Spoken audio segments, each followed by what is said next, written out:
right, well, good morning to you, viewers. Let's begin what's trending in the United States, where President Donald Trump has doubled down on his claims of a Christian genocide in Nigeria. Well, in a new video released by the White House media team on Wednesday, Trump reiterated his stance that Christianity is facing an existential threat and vowed to defend Christians in Nigeria. Let's take a look. Christianity is facing an existential threat in Nigeria. Thousands and thousands of Christians are being killed. Radical Islamists are responsible for this mass slaughter.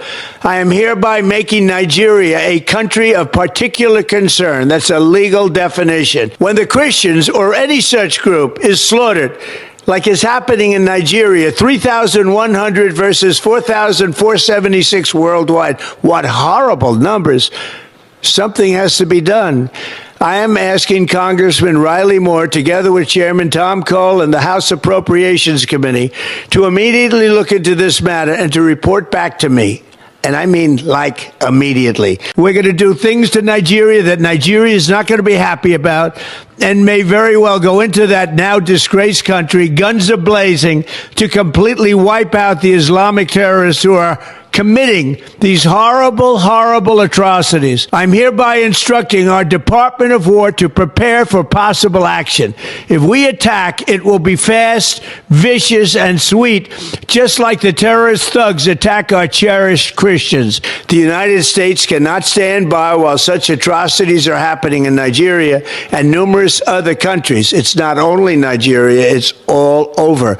We stand ready, willing, and able to save our great Christian population around the world. This is not going to happen. The killing of Christians is not going to happen. Well, this latest statement by Trump suggests that his administration remains unconvinced by Nigerian rebuttals and may proceed with threatened sanctions or even military actions. Well, Ted Cruz has been talking, and I'll read his post on X yesterday. It reads, Joe Biden turned a blind eye while radical Islamic terrorists slaughtered Christians in Nigeria. I am very grateful to President Trump for designating it a country of particular concern. Now, we should take the next step and hold Nigerian officials accountable. I intend to be very explicit about who they are in the coming days and weeks.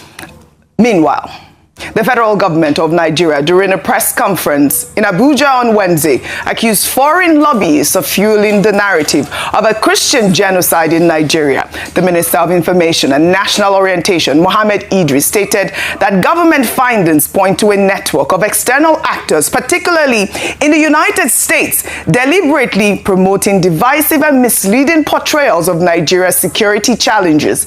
Idris emphasized that while the administration recognizes insecurity has affected many communities, there is no evidence supporting claims of systematic targeting of any religious groups. Let's take a look. We can say that, for example, Nigerian government has been able to have a correlation between some of these lobbies operating especially in the United States of America and the activities here. We have seen, and it's matter of public record. If you go to the records of the United States, there is what is called the Foreign Agents Registration Act. It is clear there. You have seen that some of the influencers of these criminal activities have direct relationship with lobbyists in the US who have direct relationship with some of the people who are shouting about this issue outside this country. Well, guys, this federal government's allegation of foreign lobbying adds, another dimension to the genocide debate. He's suggesting that, external interests may be manipulating Nigeria's internal security narrative for undisclosed purposes. In the same vein, senior advocate of Nigeria, Femi Falana, accused Donald Trump of lying to the world over allegations of Christian genocide in Nigeria. While speaking on live television, the human rights lawyer strongly rejected Trump's claims, stating that Trump lied without any evidence to back it up. Let's take a look. Now, I'm going to look at the problems from the human rights perspective, not a diplomat. And my own position is that Mr. Trump has lied to the whole world by alleging Christian genocide in Nigeria. So it's a lie without any evidence to back it up. Now, he said about 3,100 people have been killed, Christians have been killed in Nigeria. It's unfortunate and nobody can support even the killing of a citizen of this country. Well, Falana now joins other prominent figures to reject the genocide narrative. Before I come to you, I'll take this. Well, on February 14th, 2024, Bishop Wilfred Chikpa Anagbe of the Catholic Diocese of Makurdi made serious allegations before the United States Congress alleging systematic killings of Christians farming communities in Benue State, claiming that over 1,000 Christians had been killed, over 160 churches destroyed, and large swaths of land seized in the past decade. The bishop also testified on March 12, 2025, before the U.S. House Foreign Affairs Subcommittee on Africa, accompanied by Reverend Father Remigius Iluha. Let's take a look. Constitutionally, we are a secularist country, but our unity has been fragile. Political and religious actions and even public speech have been carefully managed to avoid accusations of religious bias. A long-term Islamic agenda to homogenize the population has been implemented over several presidencies through a strategy to reduce and eventually eliminate the Christian identity of half of the population. The quest to Islamicize the land appears high on the agenda of some of the powerful and influential Muslims in Nigeria. There is a campaign to take land to spread Islam, and there is the hemorrhaging of Christian farmers from the central region of Nigeria and Benue State, and Makurdi Diocese in particular, as they are forced to abandon fertile lands that used to feed the nation, which classify Benue as the food basket of the nation. Militant Fulani herdsmen are terrorists destroying society. They steal and vandalize, they kill and boast about it. They kidnap and rape, and they enjoy total impunity from the elected authorities. None of them have been arrested and brought to justice. This is supported by the corrupt system in which we operate and the abject poverty among us, which allow the criminals to easily attract more recruits and prey on more victims. At the end of 2024, several villages were warned by the attackers of the upcoming violence, and the leaders called the police for defense ahead of time. But they did not come, and the Christian massacres, almost customary, took place, killing hundreds in Plateau and Benue. The militant also burned down the 8 Catholic churches of St. Mary's Parish in the Diocese of Boko, which in Benue State, as well as the parish house, clinics, schools, and other houses. We live in fear because at any point it can be our turn to be killed, but to remain silent is to die twice. So, I have chosen to speak. I speak on behalf of the millions who are in the camps. I speak on behalf of those whose loved ones have been killed, but no one has even offered a word of consolation to them. I speak on behalf of the thousands of young girls who have been adopted and raped because no one, not even the media, mentions them anymore. Foremost, I speak on behalf of my flock who are unable to worship freely and unable to return to their ancestral farms and homes because that land has been ruthlessly taken from them by the armed herdsmen. I request and I plead, I ask you to redesignate Nigeria as a country of particular concern. The bishop there requesting for Nigeria to be redesignated as a country of particular concern. While the bishop's testimony highlights the deep contested narrative around religious violence in Nigeria, while the bishop presents specific allegations of systematic targeting, government officials maintain that terrorism affects all Nigerians regardless of faith. This leaves international observers to navigate the competing accounts of Nigeria's complex security challenges. And Rufai, so we've seen the bishop here and, other senators in America and, journalists across the globe submitting these sort of reports of what the bishop had described as a cleansing of Christians in the farmlands in his area. You heard him cry out, and we've seen these reports reverberate across the world right now after Trump's singular tweet. Your thoughts? People have said, oh, Trump didn't have evidence, Trump doesn't have information, but we don't have the information that the U.S. Department of State has at this moment. Oji, God bless you for playing that tape. But you see, after playing that tape, I will still tell you that what that priest did report is still underreporting, because many of the cases are not reported. I read out a message about a vicar in Kaduna today, 600 million being asked. Many cases like that. But Oji, because I know the country I am from, I keep saying, let us stop the killings. Because the country I am from has now changed the conversation about Christians and Muslims, which is never the case. The point is, how will people commit crime and the state does not bring them down? And the state does not act as a deterrent from them to keep committing that crime. That's what I have a problem with. So that's why I campaign for stopping the killing. Because in the last 1 week, the conversation has shifted to which religion is being killed the most. And please, we should never fall into that confusion, because it's that kind of confusion the political actors want. In all of this, none of them have come out to say, these are the advised steps we are going to take to stop the killings. The conversation has been, call Trump a liar, pit religions against each other, make a case that others too are being killed. But does it stop the killing of people? No. It doesn't. No. So please, the charge for the Nigerian government today, and the charge for everybody, Christians and Muslims and Shakmono worshippers and Ifa worshippers, we should all be united. We are all Nigerians. All right. The question is, how can we stop this killing? Right. The government should be charged to stop this killing. Right. If they're going to employ more military, if they're going to employ more security architecture, stop the killing. That's all we want. That's the main point. And it is quite, it was good to see the federal government engage with journalists yesterday during that press conference. And I believe that the minister is saying that Nigeria is willing to collaborate, which is the main point that I keep stressing here, with, you know, the United States to tackle this menace. Meanwhile, the Department of State Services, in a statement on Tuesday, said that it is prosecuting several high-profile terrorism suspects with multiple ongoing trials before Justice Emeka Nwite of the Federal High Court in Abuja, who has granted the DSS's request for an accelerated hearing in some cases. Among the key trials are internationally wanted suspect Mahmoud Usman, the self-styled Emir of Ansaru, and Abubakar Abba, his deputy, are facing a 32-count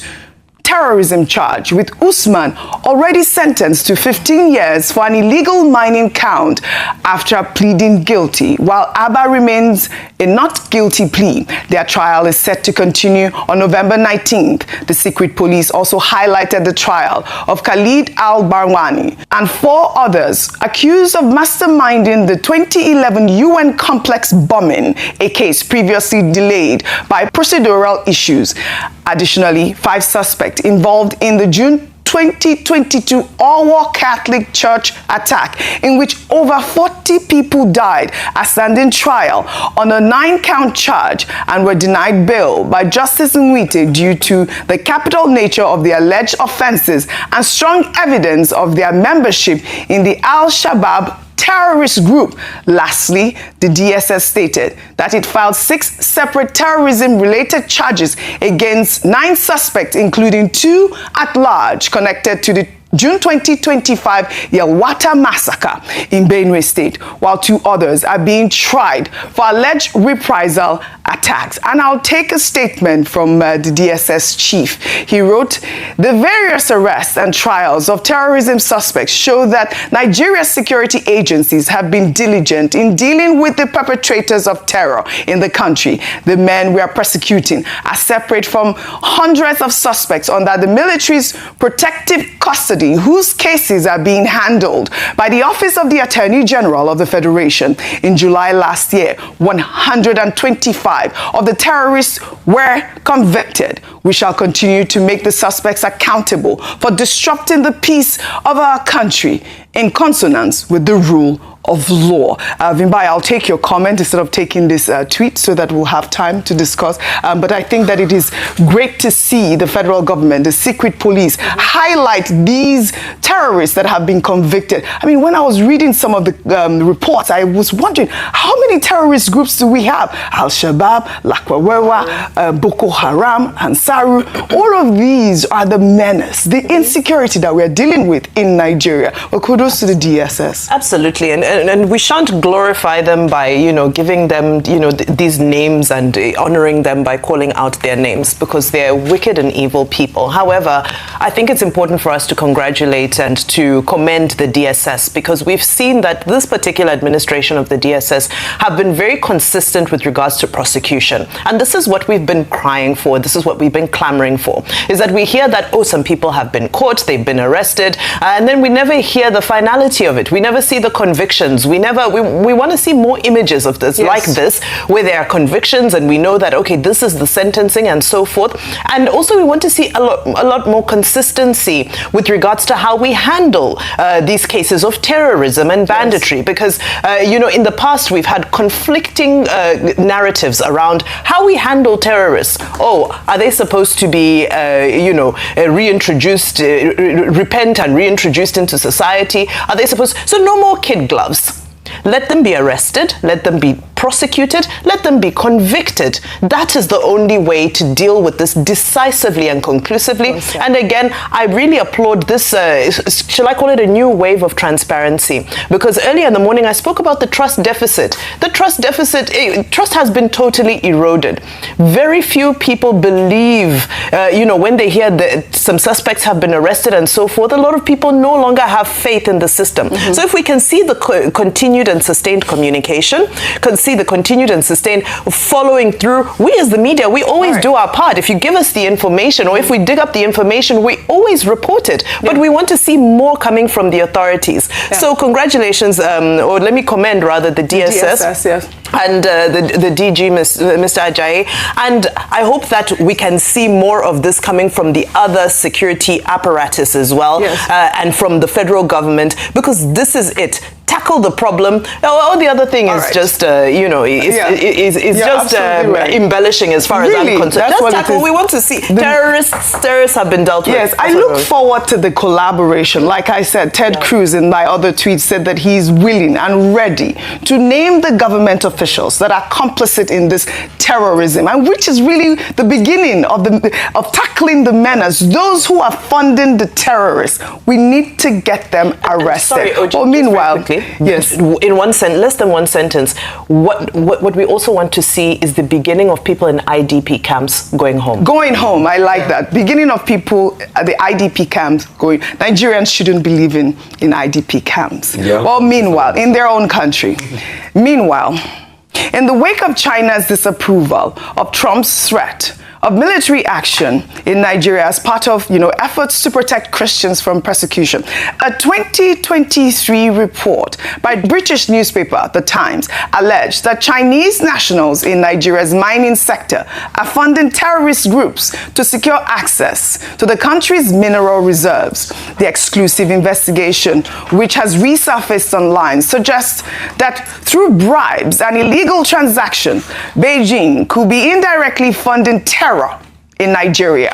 Well, according to research from SBM Intelligence, a Lagos-based analytical group, Chinese companies operating in conflict zones have been striking security deals with insurgents. The report revealed videos of militant leaders boasting that Chinese workers must pay them rent to operate in their territories, particularly in Zamfara and other northwestern states. Some Chinese nationals working informally as miners serve as runners for militant groups and control gold mining operations across remote areas. The report noted that Chinese contractors often smuggle minerals out illegally, with several arrests recorded, including 27 minors in Osun State in 2020 and a Chinese citizen jailed for 5 years in October for processing 25 tons of lithium-containing minerals. Well, this investigative report adds another complex international dimension to Nigeria's security crisis.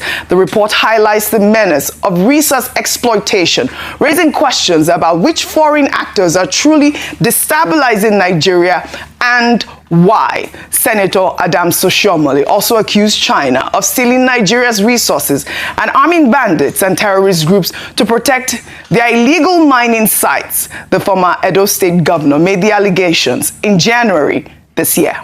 Let's take a look. Those involved in this illegal mining, they use choppers. They procure arms exactly the same way as our military were doing in the South. They give them arms. They use choppers to come and cut away the gold. And they take them out of this country and make billions of US dollars. And the federal government is not doing what it should be doing. I took this letter to the former president when I was national chairman of APC, and I said, call the general to give you more brief. In fact, what is happening, or what subsequently happened in that part of the country, was exactly what the general told me was going to happen. Because these guys have been weaponized by the illegal big men who deploy them, secure territories, and the weapon is meant to protect the Chinese and other foreigners who they actually employ to carry out the mining. And on occasion, they use the same weapon to carry out banditry, kidnapping, and all of the terrible things that are going on. Some retired military officers, army officers are involved in it. The day we can't tell the truth, this country cannot flourish. We can't change our, when it affects our people, we are at our best. We talk strong. Some other people appear to be above the law. That is what is going on with solid mineral. It is not that we don't know where it is. We have a whole survey of where we have what across the length and breadth of Nigeria. All right, Ayo Adams Oshiomhole's statement highlights what many see as hypocrisy in China's position on Nigeria's security crisis. While Beijing has criticized Trump's intervention threats, allegations suggest Chinese mining operations may be directly contributing to the violence by funding and arming the very groups terrorizing Nigerian communities. Ayo, we've seen these reports. So there's so many dimensions to this story, and it ties in with all that we have discussed earlier today. Number one is that yesterday we had said to be cautious about praising China's speaking up for Nigeria against the Trump's announcement and designation of Nigeria as a country of particular concern. At the end of the day, as has been mentioned, no one has the interest of Nigeria, or no country is altruistic in their interventions or diplomatic conversations with a nation. It's always country first. If only Nigeria too, in playing in this table, can put country first. I say this because Oji, it's not for a lack of intelligence or a lack of information, because we have had a number of people come out to make very significant claims like this, as the Senator Adams Oshiomhole had made on the floor of the Senate. Number one, we had a list released from Dubai around the financiers of banditry. We've had Nasir El-Rufai, former governor of Kaduna State, give explosive interviews around the people who are funding or enabling banditry and territory. We've had a number of people, high-ranking people, come out to tell us who and who. But I said it and I continue to say it. It is the will to deal with these people. Yes. And so while we're congratulating the DSS for what they've done, when I was looking, I was like, oh, these are the small fries. Deal with the big fries, the ones that are actually behind it, the ones that are funding it. We love it, that they are coming to come and tell the people that are doing the legwork. Yeah. But let us go after the ones that are enabling it, because if you deal with these ones, as long as the enablers are still there, we will have an uproot of others who are willing to do the legwork, as long as money is there. Finally, at the end of this note, the former CDS had said that every time they apprehended terrorists, they found foreign currencies with them. Who are the people funding them? Exactly. There's foreign intervention or interference. Why are we not talking about that? So let's celebrate all these things, but we know the real issues. Until we tackle the real issues and have the political will to to cut off the head Yes. of the big wigs. We're not going anywhere. So let us be very honest about We this. don't have leaders that think of the interest of Nigeria. Just the Pure interest of and the few. simple. The Chinese it's just have the interest of their own complicity. pockets. They do. They cannot That's come at this it. point. When you The see Chinese what's killing cannot Nigeria. come to our nation Yes. without Yes. complicity by people on ground. On Yes. ground. Who are the That's ones on just ground it. that are We working don't with have them? leaders that love our country. When you see Then we have reports, Nigeria when you move see forward. reports like this is what it is. It's evidence that these are the issues. But at the end of the day, we must tackle insecurity. We must tackle the people that are killing Nigerians. Before we take our mouth story, let me take this one. Meanwhile, former Niger Delta militant leader Asari Dokubo has issued a stark warning to Trump against any military intervention in Nigeria. Well, in a viral Facebook video, Dokubo delivered a defiant message warning that if the U.S. comes to Nigeria, they will all die, adding that Nigeria will become their graveyard. Let's take a look. Let them come. Let Trump come with his America, and with you people, you all die. This lunatic. He wants to annex Canada. He wants Iceland. He wants to kill the president of Venezuela. He wants to kill the supreme leader of Iran. He wants to finish up Yemen. This sick lunatic. And that's why when they talk about America, is a sick country. A country of mad people. Insane people. And that's why they can elect a mad, insane idiot. A lunatic. Let them come down. Maybe they'll fly in the air. They will come down. When they come down, whether they will live here. All right, Asari Dokubo, he has a militia. Asari. He's threatening the most powerful man in the world with his and he has not been able to stop his foot on insecurity. Yes. And he's cashing trips. Yes. We think it's a joking matter. It's not a joke. It's comedy. Yes. You know my reaction to what Tell he us. said? 70-year-old man. Who is that? He's 70? Is he 70? Is Asari 70? No, he's not up to 70. What does that mean? All you don't get the joke. Dealing with This is terrorists. the- tell me what it Let them means. take him to the forest. It's first of all. Asari himself that used to say 70-year-old Oh, man. I didn't even know that. No, Okay. him, the joke is on him. Please. 70-year-old man. So now I want to charge Asari Dokubo, since he knows that he can defeat, the Trump He should go ahead and all now. of the military. There is the Sambisa forest. No, you can just take your people to Sambisa forest right now. Make a hero out of yourself. Right now, we are ready for you. We're ready for you, Asari. Have you seen the video of Asari doing press up? No, I haven't. But he has a group. He has mercenaries. Yes, have you seen his? You see, that's part of the illegality in Nigeria. All right. Who is he that Right. we have a group that will have guns and have weapons? Right. But all of this is to smoothing his way into President Tinubu again. Yes. Because they really fought at some point. They really said no, it's one turn by turn at a point. Yes, absolutely. This country in a crook. Yes. Should people be having guns? Should people like Asari have people or brigade that have guns? You see, that's part Those are of the the insecurity we are talking in this country. How do they have the approval to have the guns and all of that? Well, all right, that's another topic that I thought was important to highlight as well, because we're seeing very many dimensions to the insecurity that we are facing in Nigeria, from mining to religious persecution to kidnapping. All of these insecurity needs to be tackled by the Nigerian government. Now, under milestones, we remember a towering figure in Nigerian history, Chukwuemeka Ojukwu, on the occasion of his 92nd posthumous birthday.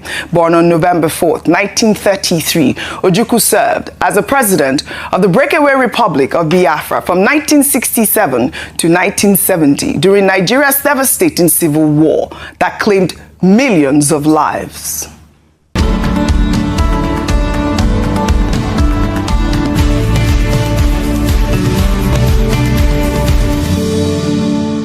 As military governor of the then Eastern region, Ojukwu declared the independent Republic of Biafra on May 30th, 1967, following widespread killings of Igbos in northern Nigeria. He commanded the Biafran forces throughout the Nigerian Civil War against federal government troops. Following Biafra's defeat in January 1970, Ojukwu fled to Côte d'Ivoire, where he lived in exile for 13 years before receiving a presidential pardon from President Shehu Shagari Buhari in 1982 upon his return to Nigeria. He transitioned into politics, contesting the 2003 presidential election and contesting as a senator representing Anambra State. Ojukwu died on November 26, 2011 in London at the age of 78. Before his death, he granted a series of interviews reflecting on the devastating effects of the civil war. The war was not Ojukwu's war. I happened on the Igbo situation at the time of the conflict. I did my duty to the best of my ability, and I am glad that Nigerians generally recognize this fact. One man could not have held the entire Nigeria and her allies for 3 years. The Igbo people felt threatened. So a lot of people will say, but you were leading the first one. Yes, I led the first one. And I will say to everyone, I led proudly the first one. I don't think a second one is necessary. We should have learned from that first one. Otherwise, the dead would have been to no avail. It would all have been in vain. Happy birthday, Ojukwu. There he says he does not think another war is necessary. Former governor of Anambra State, Peter Obi, captured the essence of Ojukwu's legacy in a post on X. He wrote, Ojukwu was more than a figure in our history. He embodied courage, intellect, dignity, and firm conviction. His life reminds us that leadership is not merely a position. It is a calling, a burden, and at times a test of one's deepest values. May his soul continue to rest in peace. I mean, I wanted to highlight this milestone because we're at crossroads right now in Nigeria, whether or not there's going to be military boots on ground from the United States or the federal government is going to collaborate with the United States forces to tackle insecurity is the most important time of our life. I believe Nigeria will survive at this point. I don't think... I'm optimistic. I'm so bullish. Yes. I've never been that bullish. I've never been this cocksure about anything that Nigeria will survive, but we need to get leadership right and do well. We need to get leadership right, and we need to protect every Nigerian.